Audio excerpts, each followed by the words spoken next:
Hey guys, Scott from FrightProps here, and today we're going to take a look at the Screambox To Go. Screambox To Go is a small speaker with a self-contained amplifier and a triggerable MP3 player inside, which is pretty cool. So you can see that it's a small speaker here, and it comes with 2 wires for power, a positive and negative, and then 4 trigger wires.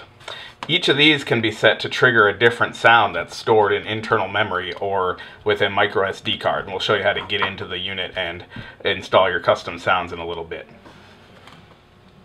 I'm going to show you first how to wire the Screambox To Go up to a power source and trigger the different sounds that are loaded into the speaker.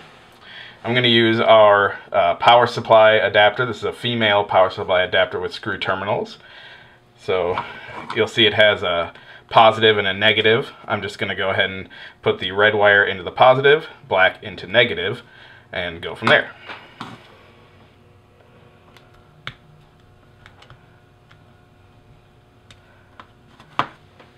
Because these speakers work off of a negative trigger, we're going to need to connect the negative end of the power supply to the corresponding yellow wire to trigger the 4 different sounds. So in order to make that a little easier while using our power supply adapter, I have a piece of low voltage wire, and I'm going to install that along with the negative wire for the power supply into our adapter.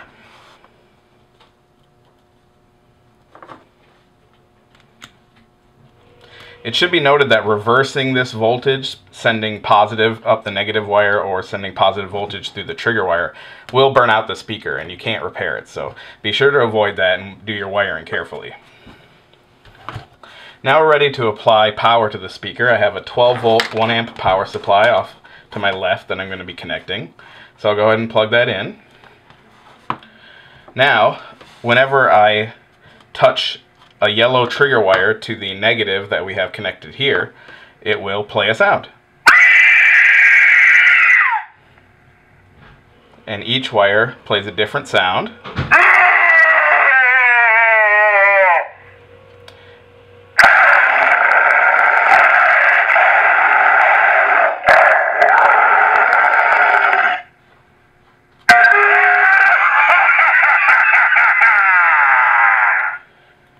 These 4 sounds will come preloaded on the speaker when you get it from us, but you can add your own sounds easily. To do so, you're going to have to open up the unit. We're going to zoom in and show you how that works in just a second. In order to load your own custom sounds into the Screambox, you're going to have to open up the unit. On the back, there are 2 screws, so the first step is just to remove those.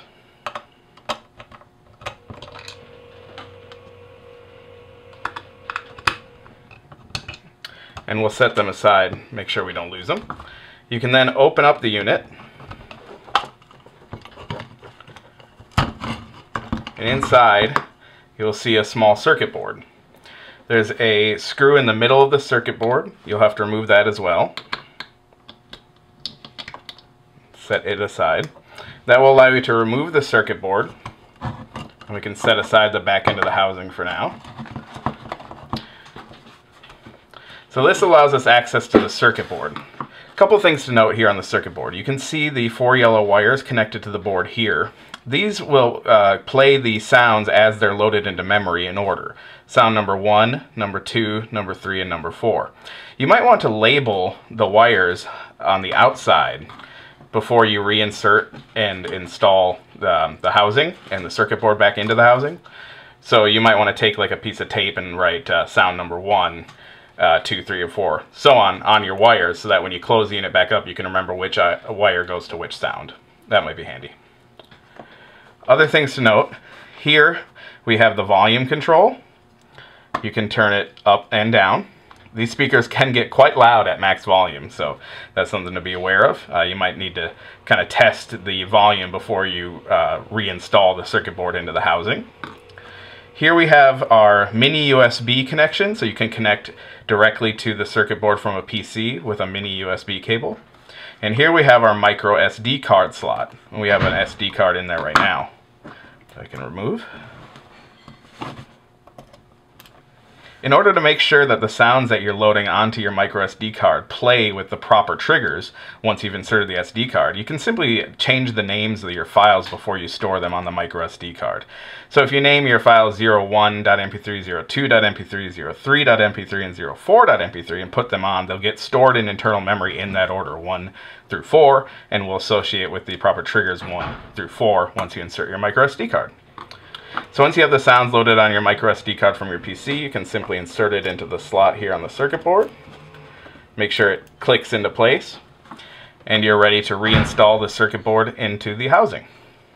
So to reinstall the circuit board into the housing, you're going to place it face down into the housing. You see there's a little notch here. That's where you can thread your wires out of the housing so that they don't get pinched when you reattach the two parts together.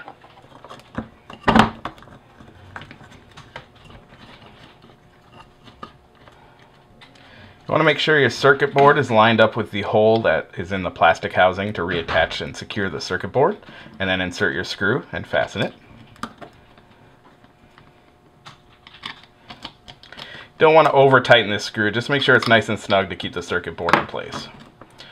You can then route your power wires and your trigger wires through the small notch at the bottom of the casing.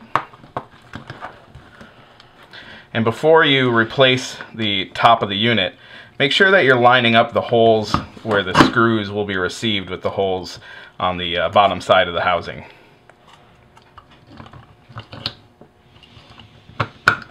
Once they're together, it should fit securely, and you can go ahead and reinsert the screws that you removed earlier.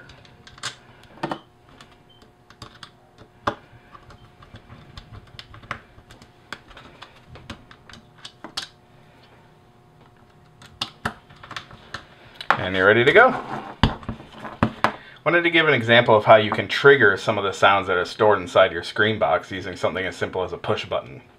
To do this, we're going to simply connect one of our trigger wires to one of the wires from our manual push button trigger here. We'll use a wire nut to secure the wires together.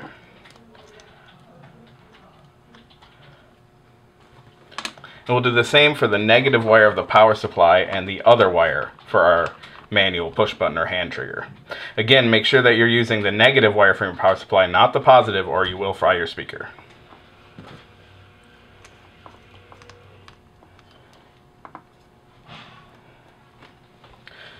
Now we'll connect power. Again, I'm using a 12 volt 1 amp power supply off screen to the left. We'll connect that to power the speaker, and when we press our button, it should trigger one of our sounds.